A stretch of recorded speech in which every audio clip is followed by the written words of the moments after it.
Salam sejahtera dan selamat datang sekali lagi ke channel ini Current Sphere MY.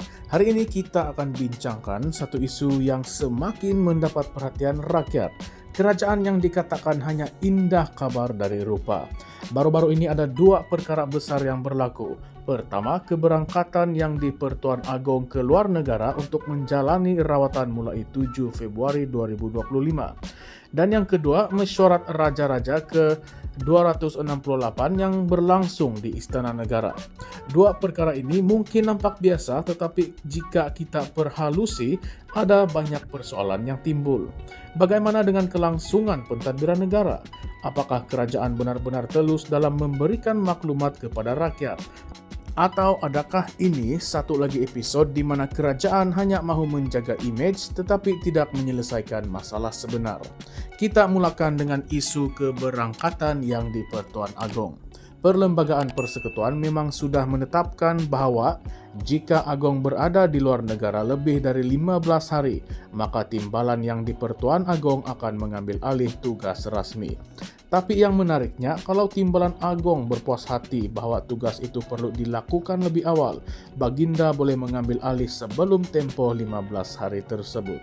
Jadi sekarang kita kena tanya, dalam situasi negara yang penuh dengan isu-isu kritikal, adakah kerajaan sudah membuat persediaan secukupnya untuk memastikan kelangsungan pentadbiran berjalan dengan lancar? Setiap minggu, Perdana Menteri biasanya menghadap yang di-Pertuan Agong untuk memberikan taklimat mengenai perkembangan negara. Tetapi dengan ketiadaan Baginda, bagaimanakah proses ini nanti akan berjalan? Tambahan pula dengan keadaan ekonomi yang semakin tidak menentu. Bursa Malaysia sudah pun mengalami aliran keluar dana asing selama 17 minggu berturut-turut. Ini bukanlah perkara yang kecil.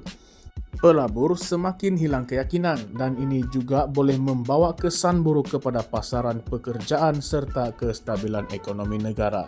Harga barang pun terus naik, terutama sekali isu beras putih yang tidak habis-habis jadi perbualan rakyat. Dan kalau kita lihat keputusan KWSP baru-baru ini, ada satu perkara yang sangat mencurigakan.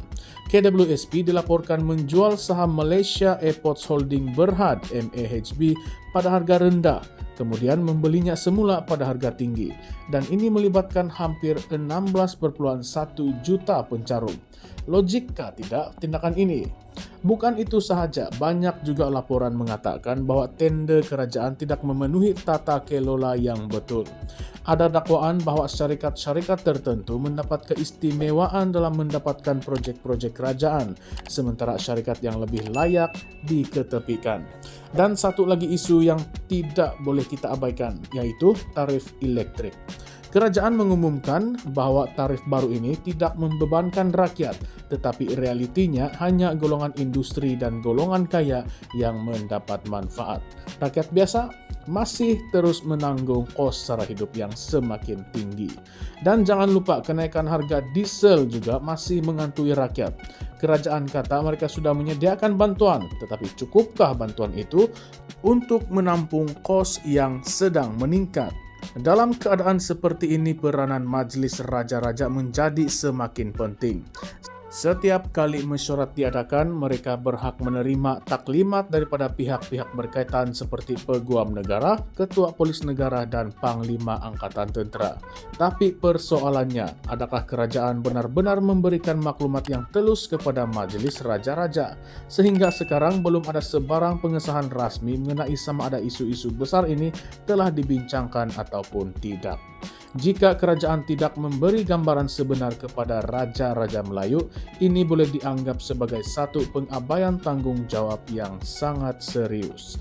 Apa yang kita lihat sekarang ialah sebuah kerajaan yang lebih mementingkan image daripada menyelesaikan masalah rakyat. Mereka boleh bercakap panjang lebar tentang pelbagai dasar dan inisiatif, tetapi jika masalah utama seperti kenaikan kos sara hidup, ketelusan pentadbiran dan kestabilan ekonomi tidak ditangani, maka semuanya hanya tinggal sebagai retorik semata-mata. Dan kalau kita lihat di media sosial, semakin banyak rakyat yang meluahkan ketidakpuasan hati. Ini bukan sekadar suara pembangkang, tetapi suara rakyat biasa yang merasa terhimpit dengan keadaan sekarang. Baik, mari kita bincangkan beberapa persoalan panas yang mungkin akan membuatkan Anda berpikir lebih jauh.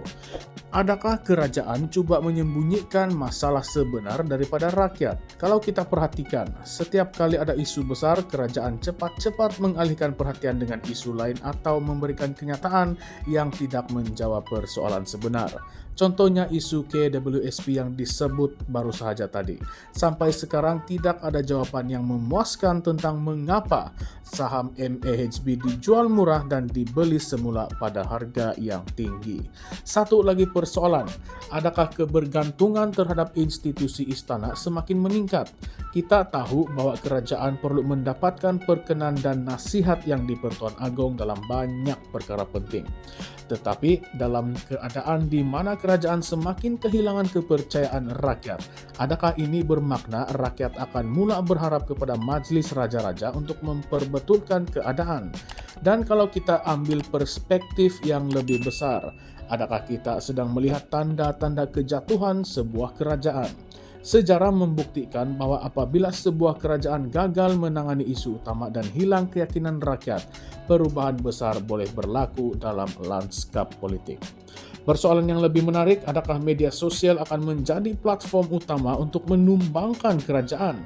Jika kita lihat apa yang berlaku di beberapa negara lain, perubahan besar dalam politik sering bermula dari kebangkitan di media sosial. Dengan semakin ramai rakyat yang menggunakan platform ini untuk menyuarakan ketidakpuasan hati, adakah kita akan melihat satu gelombang perubahan yang bakal menggoncang politik Malaysia? Jadi apakah langkah seterusnya? Sebagai rakyat, kita perlu terus menuntut ketelusan dan accountability daripada kerajaan. Jika benar kerajaan ini hanya indah kabar dari rupa, maka perubahan perlu dilakukan. Tetapi, adakah rakyat akan terus bersabar atau mereka akan bangkit menuntut perubahan? Itu persoalan yang perlu kita pikirkan bersama. Apakah pendapat Anda pula? Adakah kerajaan ini benar-benar gagal atau mereka masih mempunyai peluang untuk memperbaikikan keadaan? Kongsikan pandangan Anda di ruangan komen di bawah, ulaskan pandangan Anda serta pendapat Anda dan jangan lupa like, share, dan subscribe ke channel ini, Current Sphere MY. Kita jumpa lagi dalam video seterusnya dengan ulasan-ulasan isu-isu negara kita yang terkini. Terima kasih semua, jumpa lagi.